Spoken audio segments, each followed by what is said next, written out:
Good morning, Guardians. Welcome to Erico Blueberry. It's an unassuming Destiny podcast. My name is chillybin. This is DJ Meckstar. Yes, excellent. I like that. You Makes me need, think like, of you ever play like SSX and DJ Atomica? it reminds me of like old GTA game radios, but then also just That like, was just Laszlo. yeah, but also like you hear about all those nutcase like Midwest radio stations. Beer, beer, beer, beer, beer. Yeah. There's like for some reason one very specific like piece of I think GTA 2 radio that has forever been stuck in my head, which is just this guy going like "Boomba Doomba," and like I don't know where that comes from in any of the broadcasts, but I know that he repeats "Boomba Doomba," and it's just like, oh, I don't know why that's in my head, but it is forever. GTA 2 or Banjo Kazooie. Yeah, that'd be a weird game to play. Anyway, it is for us a Saturday morning. We're recording very much off of our schedule. It's coming out at the same time, so it's fine for you watching this, I guess. But I've dressed appropriately for breakfast time. Breakfast. I've had, instead of my customary beer, I've had now 2 cups of coffee this morning. I'm hopped up. You've got your Monster Juice. I got my emo juice. Monster Juice is a troubling phrase. We're here to talk about a video game known as Destiny 2. We'll get there eventually. So before we get to that, the day after we recorded our last episode, I was going to Knotfest, right? Slipknot's big music festival. Had a sick time. Music didn't stop for about 11 hours because the side-by-side stage situation, fucking excellent. The one thing I did see while, entering into the showgrounds was there was someone in line wearing a Vault of Glass raid jacket. Now, for those of you that maybe haven't bought a raid jacket, for those of us in Australia, they cost what? $200 to $300. Yeah, $200 to $300 local currency by the time you factor in currency conversion and shipping costs. This idiot wore it to like one of the most insane metal festivals I've ever been to. Like had the customization with the name tag on it, the whole joint. It's just like you would not catch me dead wearing a raid jacket to any kind of show like that. It was insane. Didn't see the guy again. Only saw him on the way in. I was like, I want to follow him around and see how much his jacket gets torn to pieces. Probably prepped for the rain, considering Sydney got rained on pretty hard. We didn't have any. Ours was actually like just overcast all day, very low UV index as a result. So like not too much sun damage risk there. Got like a very small bit of like very light rain. It was like 10 minutes. And then late afternoon sun came in, straight at Trivium in the face while they were on stage. It was actually like incredibly sick. We got the opposite. We got no clouds, high humidity, high UV. Yeah, Brisbane. So there's some very pink people walking around on the Monday. Yeah, don't get me wrong. You could tell who went to Knotfest because they were in the black shirt, but their face and the back of their neck was fucking burnt. Yeah. Like we still had, I think, a UV index of about 6 for most of the day. So that's enough to get burned if you don't like cover your shoulders and put some sunblock on at some point. I just, black t-shirt, bit of sunblock on the arms and the neck and everything, and then I was fine. But yeah, there were a couple people walking around who had like maybe tank tops or something on, had not applied shit up here, and it was just red, but not that you've just been in direct extreme sunlight red. It was like, oh yeah, you're a little burned. Wasn't too bad. Have you ever had that festival experience where you see the dude in the tank top and you see him intermittently through the day? Oh yeah. And just as you see him, his shoulders and the back of his neck get redder and redder. I've been that person who I've like walked up and been like, hey, I've seen you 3 times now and you're very red. Do you want some sunscreen? Yeah, we maybe about halfway through the day, we were like, okay, this right here is going to be our spot for the rest of the show because we're basically straight in front of the stage where Slipknot is going to finish the show. We've got good view of the screen so we can see what's happening on the other one that is blocked by the sound tent. And we're just going to camp here. So what that means is like you kind of are seeing the same people for about 3 to 4 hours, just watching their condition deteriorate in some cases as they get further boozed and or other stuff. Dehydrated. Yeah. Just a wild time, but very good. And yeah, shout out to that man's raid jacket. I don't trust it. I was good this year, everyone. I wanted to see at Knotfest played slideshows in Brisbane, so I just did those instead. Kind of sad I missed Knotfest, but like I would have left before Trivium and Parkway and everything because they're just not my jam. So I was like, you know what? I'll just go see all the bands that are playing slideshows. Yeah. Whereas for me, it was like, fuck, haven't seen Slipknot live. This would be a pretty good way to do that. Plus, it was my first chance of seeing Spirit Box live, and that was fucking incredible. She's amazing. Yes. All right, that raid jacket. Cult of personality over. This is a Destiny and Metal podcast at this point. Actually, though, there was one thing that I saw when I logged in. I don't know if this was definitely after we recorded last week. Yes, it showed up the day after. Character select screen, banner, little Lance Reddick memorial shout out. You know, it's got date of birth, year of birth, year of death, and some words. I imagine there'll be more than that at some point. There was a shout out, I think, in the TWAB as well towards him. But that kind of got me a little bit of like the first actual in-game change as a result of his passing. The other thing that kind of destroyed me was seeing John Wick 4 last night. There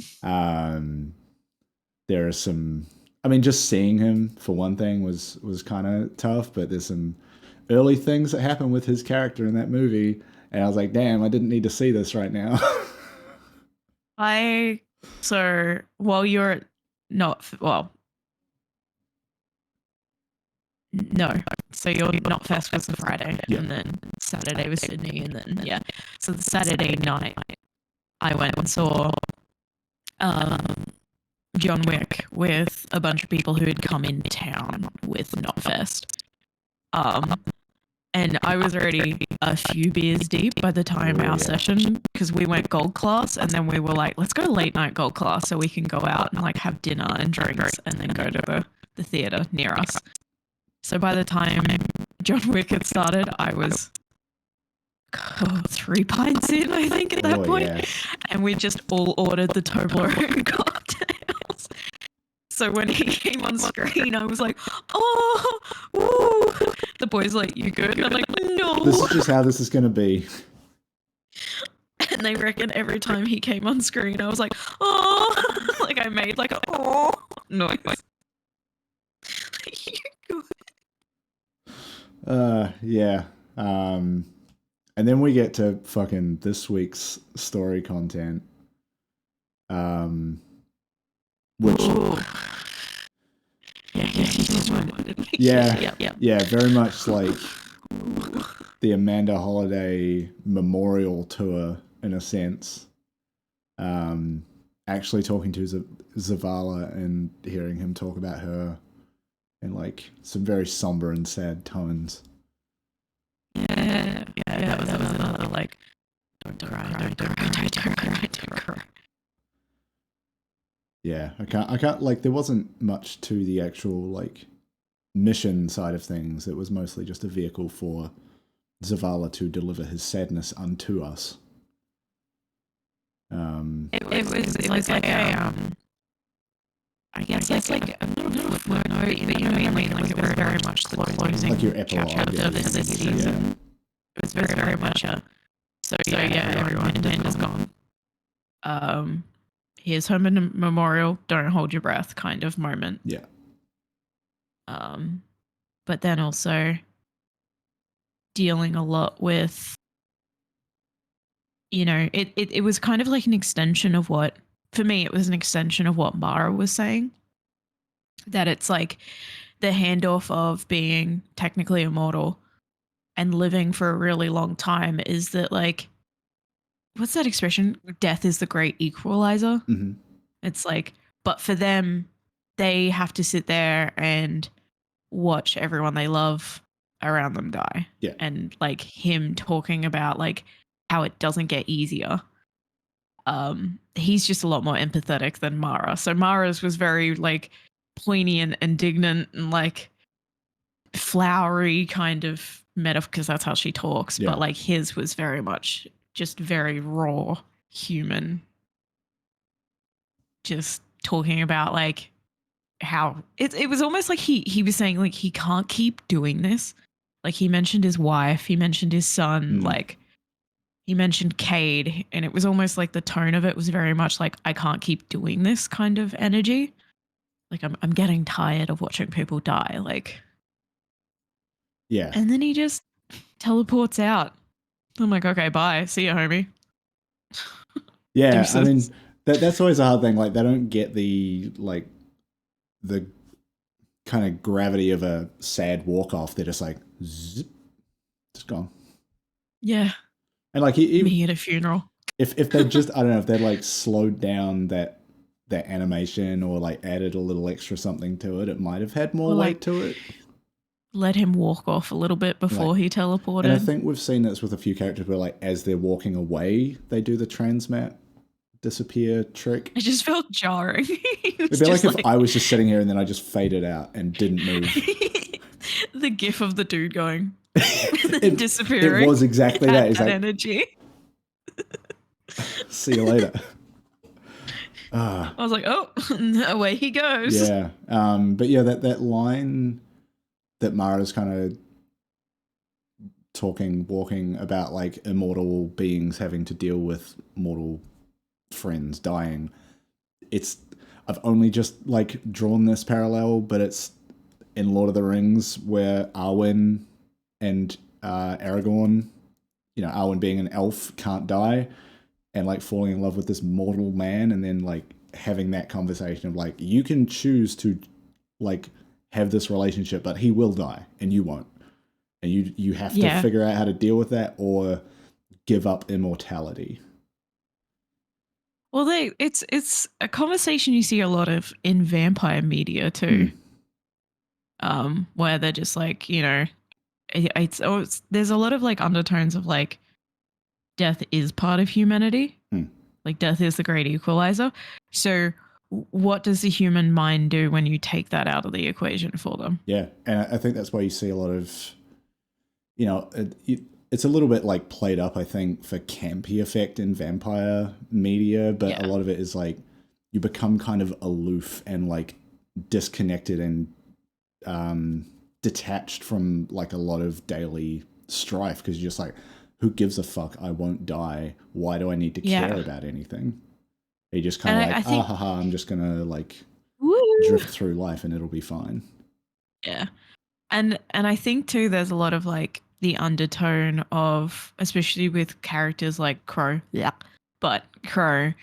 Zavala and stuff like that, where there is that energy of we didn't fucking choose this. Yeah, this was forced upon us. This fate. Well, that's the other. And that's the other thing that's part of that is watching everyone we love die. Like, yeah, that's the other thing that's interesting with the Guardians is this whole. It's not like vampires, for example, where like you are mortal and then you become immortal.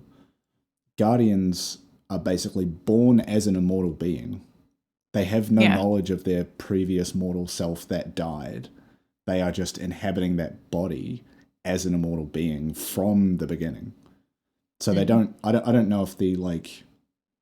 That same detached and aloofness is going to come into it because they're just like, well, this is just how I am. And like, yeah, there's still those differences with mortals around you, but feeling that within yourself, I think, is not as strong. Yeah, and just being like, I didn't fucking choose this. But then also there's like, in some of the lore books and stuff in recent years, there is a lot of like people starting to have this conversation of like, who the fuck is the traveler to decide who gets to be a guardian, who doesn't? Yeah. Yeah. Like, why is it not everyone? Why the fuck is the traveler so picky about who it makes a guardian? Yeah, and I think at the moment in the story, I think we've been in a period for a while where the Traveler can't actually give the light to anyone, i.e., create new Guardians, new light bearers. I think that's the case. Or it just hasn't. Yeah, I think there was something to do with like because the witness ships are here, well, the darkness is here, or like because of what it did in the Lightfall campaign, it's now just like out of commission, or because this giant fucking triangle's cut in its face, like it's kind of rendered inert. I'm not sure, but I feel like I remember that being mentioned somewhere recently in the game. It just raises the stakes a little bit. It's like, okay, so what's stopping the enemy from picking off Guardians' ghosts and then just... Yeah, I mean, it's and like been shown a few ways that ghosts can be killed. And our Guardian was willing to pop their ghost at the end of the campaign. Yeah, so well, that was also like the highest of stakes. Yeah, and but you know what I mean? They like, waited it was just like too long. It was like one of those things where it's like, well, you know, realistically, what's stopping the witness from charcuterie boarding people's ghosts? Yeah, I mean, the feeling I have is like the witness has bigger things that it has been chasing. The big triangle. Yeah, or wherever that has led it. I've been diving into some lore videos recently, and I'm starting to formulate some theories of my own. They're not anything I want to talk about yet because they're so fucking speculative. But yeah, it's basically what we do as Guardians. It feels like it's God killing is the job here for the witness, or something to that effect, or something bigger. But not just like, I'm going to kill a hive god. It's like, no, I'm going to kill the idea of space and time, or whatever the fuck it is, like something crazy. So yeah, I don't know how we deal with that. I'm going to kill the concept of torment and pain. Ooh. But then you won't learn to appreciate good things if there's no bad things. That's fine. I got a chronic illness. I'm sick of pain. Okay. I'm done. Okay, deal.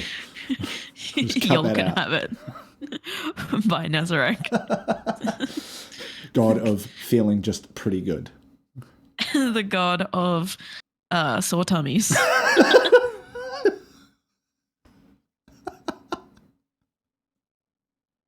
That's how Nazarek works as a tormentor. He gives you just a little bit of a sore tummy. God of having a tickle in your throat. The god of wind pain. The god of sniffles. Oh no! God of the start of a headache where you sit there like, should I take Panadol or shouldn't I? Good. You know, the very edge of a headache. God of really needing to fart but being in a crowded elevator. God of you've been sitting in your gamer chair for too long and your upper back is absolutely killing you. I feel like we could do this all day. God of pins and needles. God of that beer just isn't sitting quite right. God of reflux. Oh. No, that's bad. Okay. Bungie, call me for the next raid boss. God of gluten intolerance. My little lactose guardians go out into the world. The lactose tormentors. Whoa. It is just like a loaf of bread with arms and legs, just like walking through on all fours. It's like a fucking Guardians are just, its ability. Guardians are just doubled over in pain, just like, fuck. Uh-oh.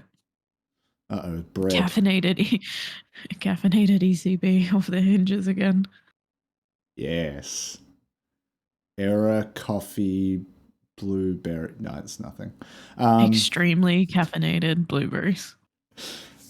So what else happened in the game this week? Not heaps, I think, right? Like the Excalibur stuff's all wrapped up.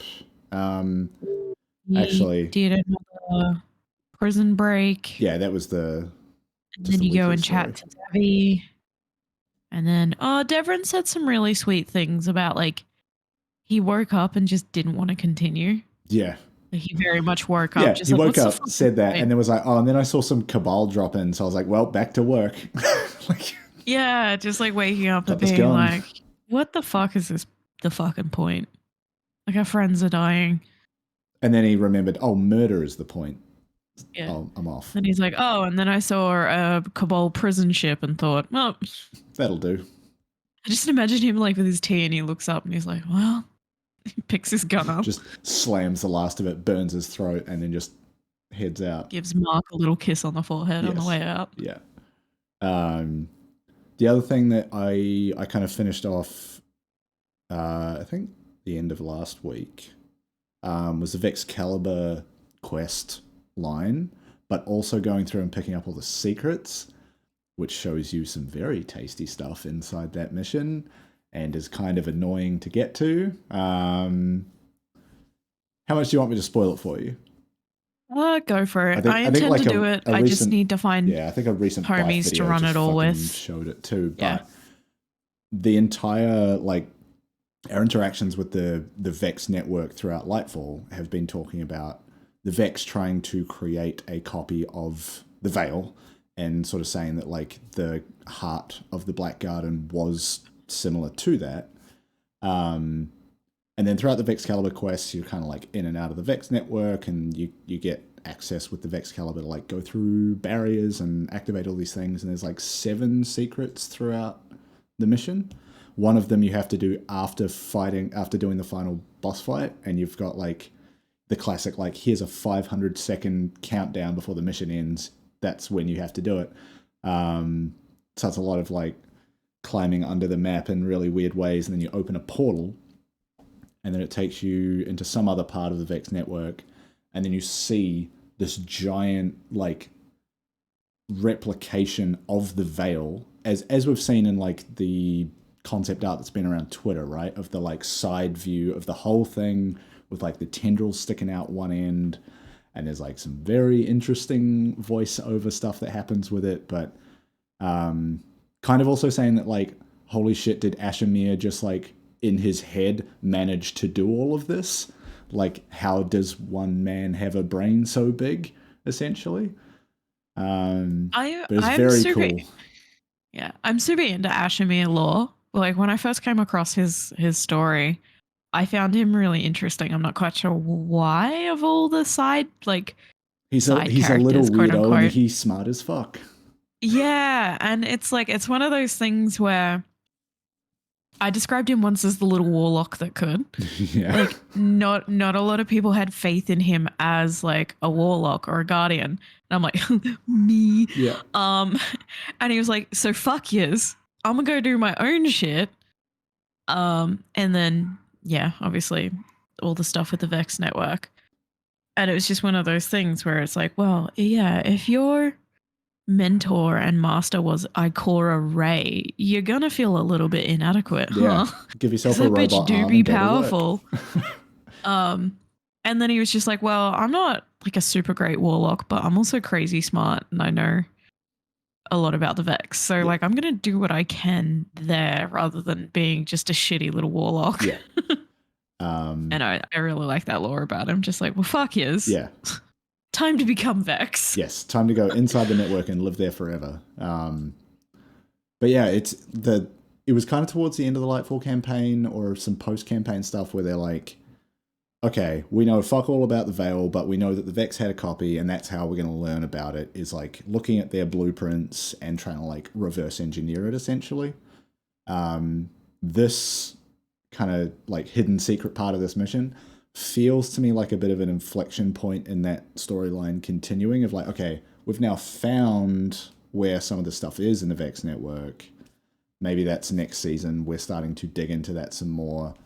Also next season being Season of the Deep, the kind of working theory in my brain, referencing back to that old, there was a thing earlier in the season where it said enemy of the witnesses on Titan having all the water, maybe we're going under the water trying to find a Leviathan or something. there's something there. I feel like when we're talking about we can find a worm. Season of the Deep. Also, Voice from the Deep, I think, has had some mentions in the last couple of weeks. So some weird shit coming up, I feel like. The Guardian's about to get their own fucking worm. That'd be a bad idea. But anything's on the table at this point. The worm gods, we're about to go. Yeah. I mean, I don't think many of them are left. Right? Yeah, but the deep lore and like all of that kind of lore is usually that terminology and voices and stuff like that is associated with a worm god. Well, yeah, a Leviathan, like a worm god. Yeah. Well, yeah, Leviathans are like pre-hive. Yeah. They're the things that tempted the hive to come down and become the... Well, what were they called before? Oh, yeah. Fuck. The krill? The krill, yeah. So the Leviathans... I said the plankton. Yeah, I know. My brain was like, no, the krill. Yeah, the krill are what, like, on Fundament, tempted the hive to come down below and be transformed into the hive. I think I'm remembering that right. Get in the comments if I'm wrong. But yeah, so the Leviathans are like hive adjacent, but not of the hive. We've defeated a bunch of like hive worms. The worms that are like paired with, like Savathun has her worm. Oryx had his, all of that sort of stuff. Got to feed the worm, baby. Ew. I was thinking about it because I was like, yeah, all that terminology is usually associated with them. And then on top of that too, it was like, well, we learned through Savathun that it's not entirely impossible for the hive or the worms / Leviathans, worm gods, to rebel against the darkness or rebel against the witness, because Savathun's worm seemed to be very complacent in what Savathun was doing / helping her. So it's not, for me, mentally, in the way I interpret the law, I don't think it's entirely outside the realms of possibility for that to be what's waiting for us. Or even the next evolution of the Guardians. I mean, if the krill went to the deep and became the hive. Yeah, okay. Next evolution of the Guardians is an interesting... What kind of power could the worm god bestow upon a Guardian? Yeah. They've made gods in the past, so... Yeah. Animorphs, slugs in our ears. That's what's going to happen. Time to do a little transforming. Yeah, we're going to turn into animals, and then it's going to become a very different game. Beast Wars.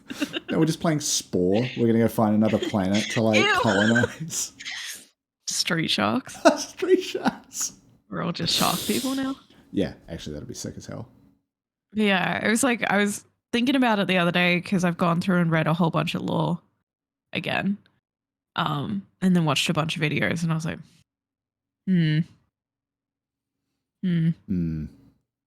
But I love that they've also kind of been hinting at this whole Vex network thing for a while now, because that blue-eyed Harpy has been in and out of the game for quite a while now. Yeah. So he's always been around, just kind of spying, using a Harpy of all things. What a guy. But yeah, he's always been around, and like he's popped up a few times, and just a non-aggressive Harpy. Just sitting there, like, hey, what's up? It makes me think how many times I've killed it. I don't think you can. I think it's like registered as a friendly character, and you can't damage it, right? I'm not quite sure. I haven't dug into it, but I've been reading some theories online that have just been like, I've seen a blue-eyed Harpy quite a lot for the last 2 years, and I was like, wow. Have you though? So Bungo has well, I know for a fact it shows up like a handful of times, but more so as like a little Easter egg. Right. Just a blue-eyed Harpy just vibing out. It's just like up somewhere you can't get it, just watching. Yeah. Little drone. It's like, hey, I see what you're doing. Don't so when look the at other me. law So when the other law stuff started showing up, I was like, okay. And then it started hard hinting at Ashimir, and I was like, my boy! He's back. He's back! My boy! What a guy. It's a shitty little warlock. A shitty little warlock with a big old brain. Maybe he'll teach us some things. I relate to Ashimir, not in the brain department, just being a really terrible warlock. Just a not great warlock. Just out here trying your best. Getting distracted by shit. Yeah, that's very Ashimir. I'm going to go in here now. What have you done? You've fully uploaded your consciousness to the Vex network. Oops. I pressed E. I don't know what it does. It said interact. I want to interact. You guys. Meckii, what did you do? I shot the thing. What thing? I don't know, but I shot it. That has made it so hard to like solve some of the puzzles in the past of like, I shot this thing. What did it look like? I don't remember. There are symbols involved with everything. What did you do? I pressed E. Where did you press E? In this area somewhere. It popped up, so I pressed it and then I ran away. Actual chaos. Me and Ashimir, homies. Useless warlock gang. I had to do it to him. All right. Another thing that kind of came out, I didn't actually look at this. I don't know if you did, but we both went to post the fucking same link. So we had another like behind the scenes kind of post, like we've had a few of in the last couple of months. This one about creating the sounds of Lightfall. Did you look at this post at all? Yes. Okay, cool. You could talk about it then. Cool. Tell me what I missed. It's an energy drink making its way back up. So another article by Hippie.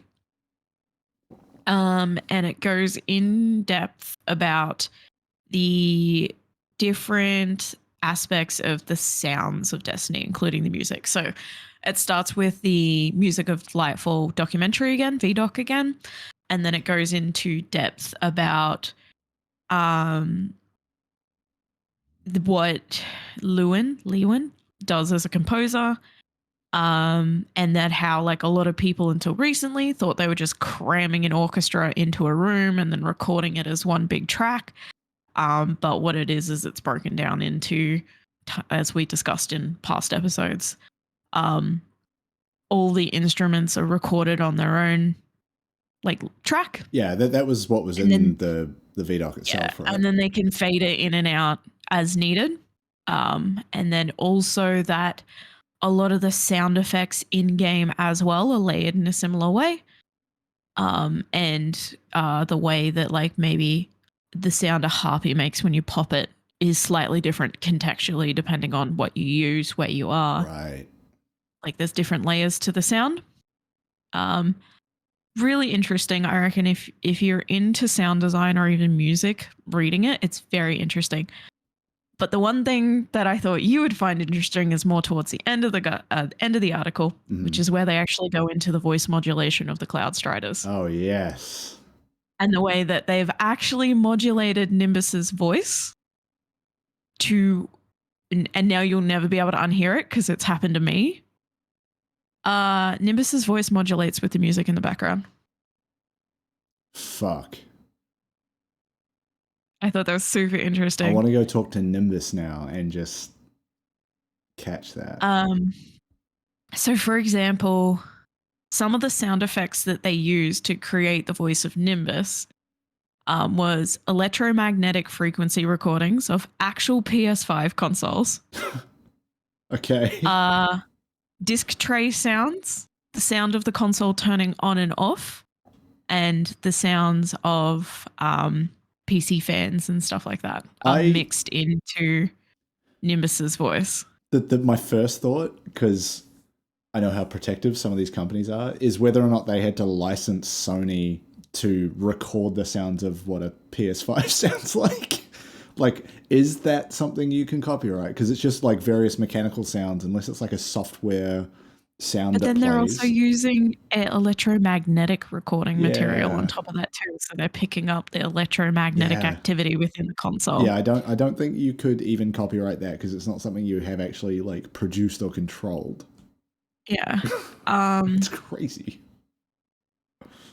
So it was intentional that Nimbus had more modulation on their voice than Rohan, apparently.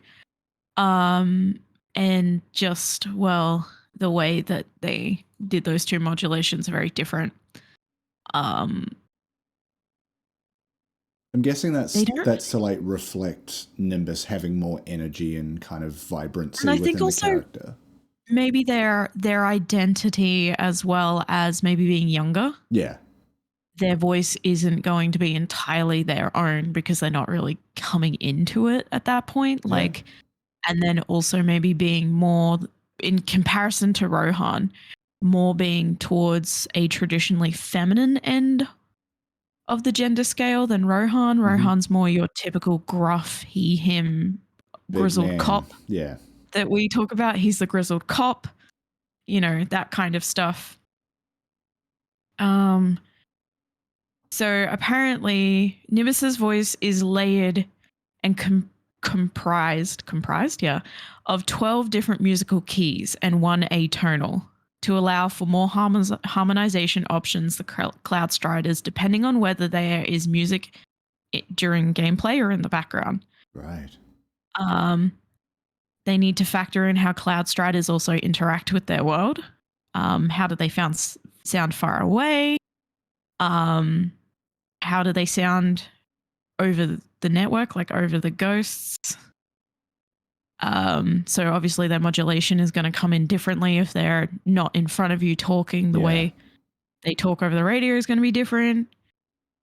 The fact that Nimbus is also more emotive. So like Nimbus's voice is going to be a lot more musical when they're like frothing over Kydal, for example, or like going, like when they get excited, those musical notes tend to fluctuate. And it just reflects them as a person. And I thought that was just super, really interesting that much thought went into something like such a small detail voice that I had fully missed. Yeah, and now that they've pointed it out, I definitely picked it up more when I was in Niamuna last night, and then also like had a big appreciation. I already do, but like a bigger appreciation for not only what Bungie's sound crew does, but then also Nimbus's voice actor. Yeah. Like, yeah, it's just super interesting. And then you need to take into consideration they've then done that again 12 different times because the game is now in 12 different languages. Yeah, true. So they've had to do that 12 different times. And the context of the notes and the context of the musicality of Nimbus is obviously going to change dependent on the language. Like obviously Russian is not as deeply emotive as English or like Spanish, or Russian is very monotonal language. And then you have things like Chinese, which is a tonal language. So how do you apply those sounds to something like a tonal language without taking the tonality out of the language? So I thought that was really interesting. It's definitely a good read. Okay. Yeah, I'm definitely going to. Then they go back in. Definitely go back into the Strand stuff of how they used like plastic wrap and. Yeah, I've seen some of the clips of them like dragging fingers over that sort of stuff. Painter's tape peeling off like stretched out saran wrap, and makes me want to like take this shotgun mic off this arm and just like go and make some weird sounds and just like get it right up in there. I watched a video of a PlayStation Foley artist just walking through their workshop and just like squeezing, like putting their hand inside a melon and squeezing it and going, that's gore. Like that's viscera. Oh yeah, it would be. Or like a belt against pasta noodles and cracking it, and they're like, this is the sound we use to make the bone crack in John Wick, and just it's so weird like watching clips like that, hearing them just make that sound in isolation and like getting that feeling of like, oh, that's a rough sound because it's so common. Walking on coal to replicate the sound of walking on snow. Yeah, because walking on snow sounds nothing like that. Yeah. And they did video game Foley as well. And it's like, oh, here's the sound of a wooden door. And it's a dowel in a frame with different ropes. And then they pull the dowel hard against the ropes and twist the dowel. And it goes. Yeah. I was like, fuck, that's so cool. Yeah. So I am really enjoying some of these articles where Bungie gives us a little bit more insight into the process. Yeah. And you can kind of understand the magnitude and scope of what actually goes into all the different nuances when it comes to making a video game. It's great. Yeah. I geek out over that stuff, as we've all learnt by now. Yeah, I mean, same. I just did not read this one this week. Maybe that's some breakfast reading tomorrow for me. We'll see. I just thought it was super interesting because you always talk about the modulation on Nimbus's voice. Yeah, and I never paid enough attention to it to realize it was mapped to the background music. Good shit. Good shit. Then the next one's from you, which I definitely didn't go and look at either. Some community stuff. Yeah. That I had not even heard about. Yeah. I just thought this was super cute because sorry, I'm just bringing the article back up. We often like rag on people in the community just being absolute shits. So when a super cute interaction like this shows up, I always try and spotlight that because like sometimes you gotta remember that like a vast majority of this community are just really good people. Mm-hmm.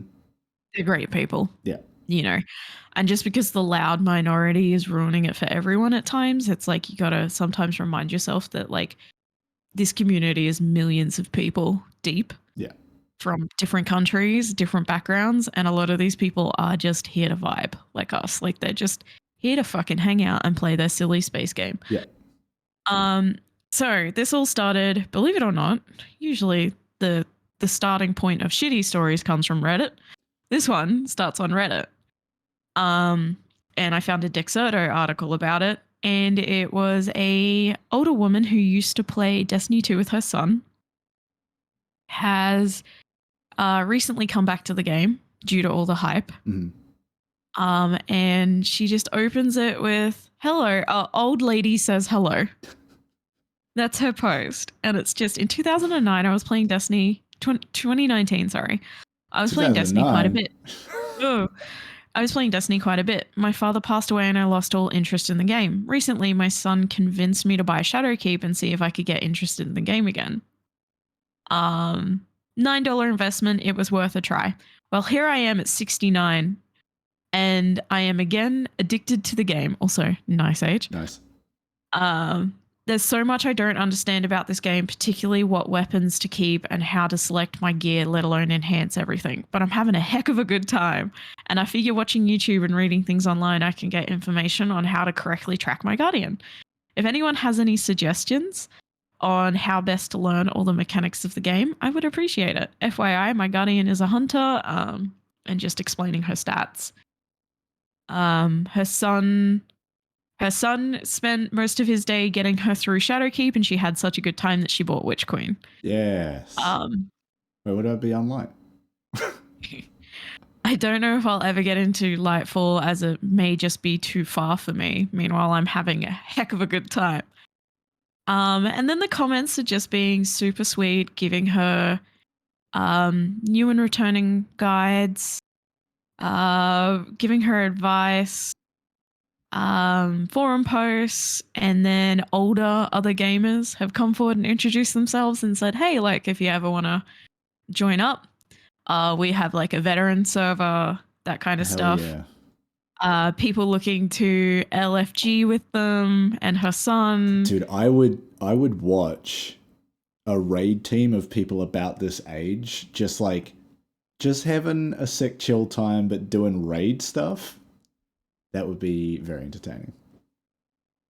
Yeah. Yeah, just like, I just thought it was super cute. And then people being like, hey, if you ever want to run the new raids and you can't get a team together, like, we're a veteran server. Or even people just commenting and being like, hey, my parents play Destiny as well. Like, we can always, like, his Discord, like if you Amazing. message me if you want to run something. And I just thought it was very sweet. Yeah. Yeah. It's super sweet. Just something I wanted to highlight because I think it's adorable. Yeah. It was like the vigils for Zavala happening in game. The other thing I heard about but didn't see because I'm not actually like on TikTok is apparently people who play other online games like basically posting memes and shit, but just like videos from their game of like, hey, we heard about the loss of your commander, we've got it from here, just like like other game communities showing support to the Destiny community. I was like, it's kind of weird but like kind of sweet at the same time. Yeah, I'd seen stuff about like the voice actors for Shepard and Ghost from COD being like he was a titan of the voice acting community. Like, you know, we're here for you. You know, Ghost and Shepard are here. Like Halo voice actors being like, you know. So yeah.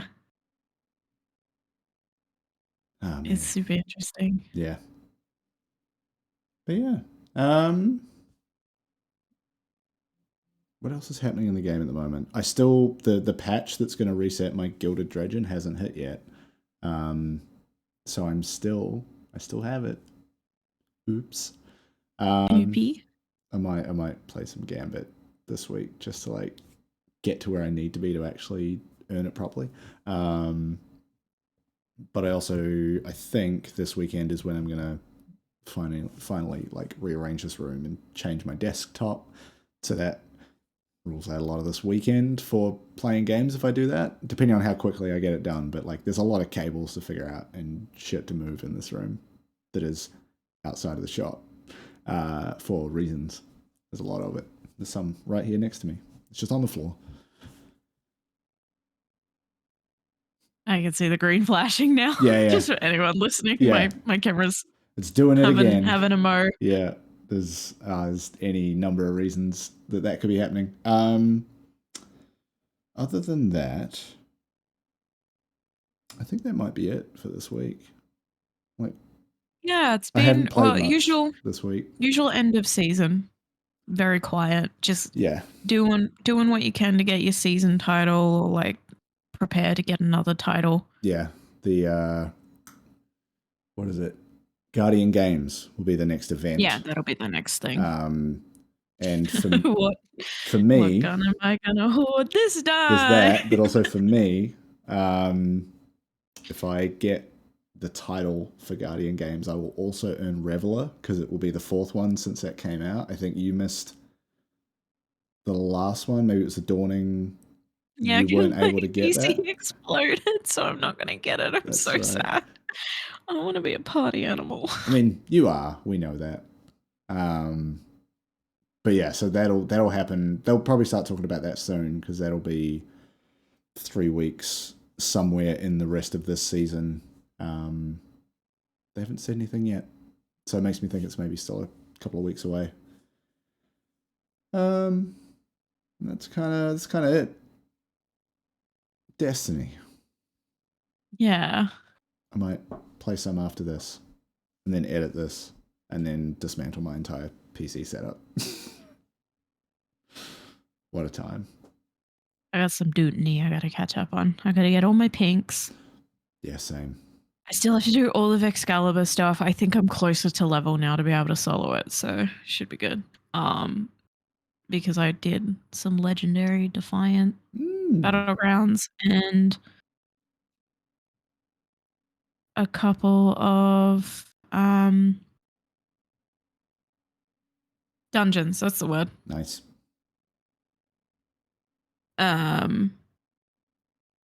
Yeah.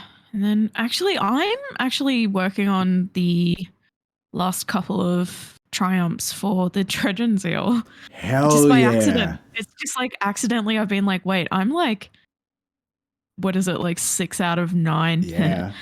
If you want to play some Gambit, we can play some Gambit. I'll have to look at which ones I actually have to get, but I was like looking at my title progression the other day and I was like, I'm actually a lot closer to Dredgen than I thought.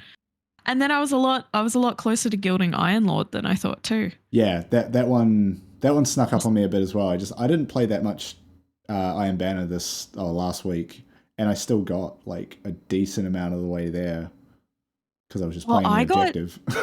I got the Iron Lord seal. What was it, like the night before Lightfall dropped? Yeah. So I'll have a look at what titles I'm close to, and then maybe spend the next few weeks actually bothering to get more titles. Be good to have at least one. Yeah, I've got 3 now. Oh, yeah, but they're all like event ones, aren't they? No, I've got Descendant. Oh, I got Iron Descendant, Lord. That's right. I got Descendant, Iron Lord, Ghost Rider. Maybe one other. I'm not quite sure. Or I'm very close to another one. Yeah. Oh, the pirate one. Scallywag. Yeah. That's right. What a good title. Yeah. Cool. In that case, let's get out of here and play some Destiny. I'm gonna have something to eat and play Dutiny. Yeah, which is my recommendation for you at home, is to play some Destiny. But also to like, comment, subscribe, etc. Do all the things. Tell a friend. Tell a friend about us. Tell friend. Tell friend. They can become Advise friend. They can become our friend, as you are. Yeah. Yeah. And with that, we will see you next time. Peace. Next time on Error Code Blueberry. Where I'm in Saturday morning cartoon mode now. Next time on Destiny Orb Z. Bye.